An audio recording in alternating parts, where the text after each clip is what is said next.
Здравствуйте, меня зовут Айгуль, я являюсь директором по развитию экопроекта «Экосен». Мы являемся сборщиками вторсырья. Мы стараемся собирать максимально широкий спектр вторсырья, который перерабатывается на территории Казахстана.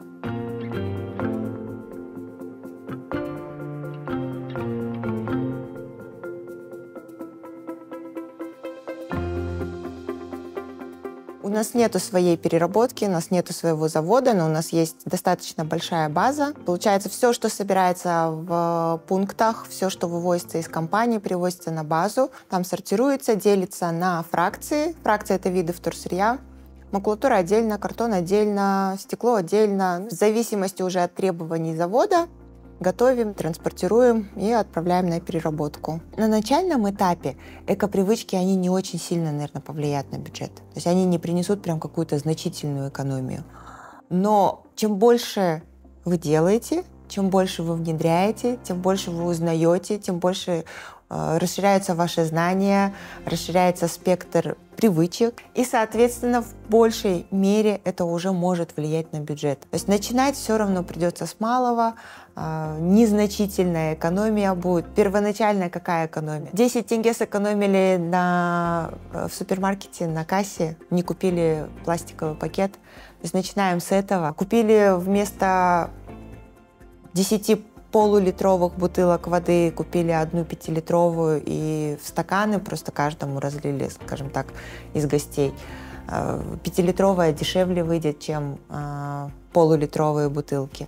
Простые действия, простые шаги, которые могут привести нас к улучшению экологии, это использование, например, многоразовой упаковки, многоразовой тары, элементарный шопер. Вместо одноразовых пакетов покупать продукты в свою сумку, в свой шопер. Полезно для здоровья и для природы использовать многоразовые бутылки для воды. То есть вот у меня всегда есть с собой бутылка для воды.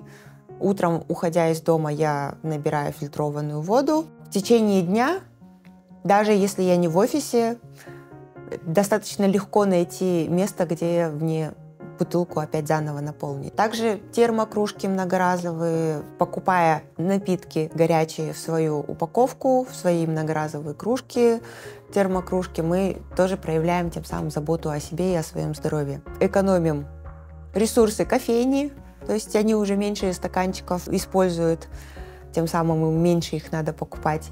И меньше этих стаканчиков уходит на свалку. Влияние, такое, на несколько сразу сфер. Посудомойка — это экологичнее, чем просто мыть посуду под краном. Это экологичнее, чем даже если мыть посуду в тазике, например. В любом случае воды потребляется меньше, потому что вода в посудомойке, она еще под давлением подается, да, и там пар используется. Соответственно, воды используется меньше. Еще один из способов сократить отходы, повлиять на экологию своего города, это покупать продукты, товары в свою упаковку. Масло машинное, например, тоже можно купить на разлив. Продукты питания тоже можно покупать на развес. Даже крупные супермаркеты, даже в них можно использовать свои пакетики. Кто-то покупает в пластиковые контейнеры сразу, в которых хранят дома, например, крупу, сразу в них покупают. Продукты на развес, они стоят чуть-чуть дешевле, хотя бы за счет того, что производитель не использовал дополнительную упаковку. Ввести дома культуру 2 ведер. В одном ведре у нас мокрое, в другом ведре у нас сухое. То, что мокрое, это как раз-таки пищевые отходы. Сухое — это бутылки от напитков, коробки от чего-то, от печенья. Все, что сухое, оно складывается отдельно. Даже когда вы просто так это упакуете в 2 отдельных пакета на полигоне, там процессы сортировки, они будут гораздо легче. То есть у нас есть сортировка. Просто сортировку за нас делают на мусоросортировочном комплексе. Сортировку за нас делают сотрудники полигонов. Сортировка есть у нас в Казахстане. Отходы все сортируются. Все, что попадает на свалку, все это проверяется. Пакеты открываются. Из этих пакетов вынимается все, что можно переработать. Но так как у нас все идет вперемешку в основном, например, бумага, она пачкается пищевыми отходами тем же, жиром, уже бумага, это картон, они уже не подойдут на переработку. В основном, что там удается спасти, это металл и стекло.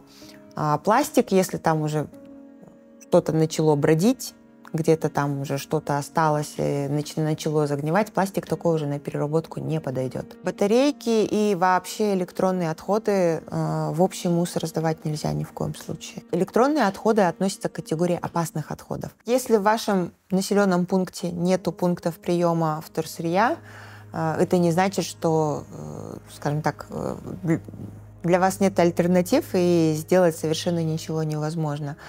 Обращайте внимание на то, в чем вы покупаете. Обращайте внимание на упаковку. Старайтесь избегать одноразовой упаковки. Покупайте на развес, да, в свои мешочки, в свои пакетики. Старайтесь максимально продлить жизнь одной вещи.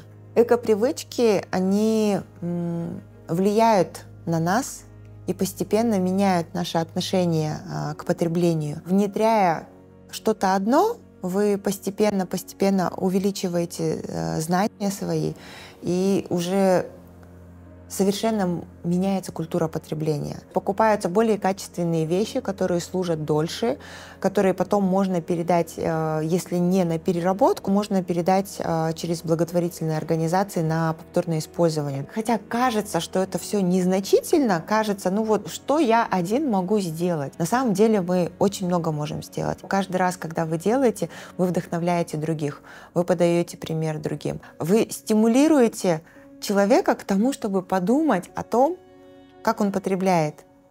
То есть это уже вклад, это уже меняет информационное поле.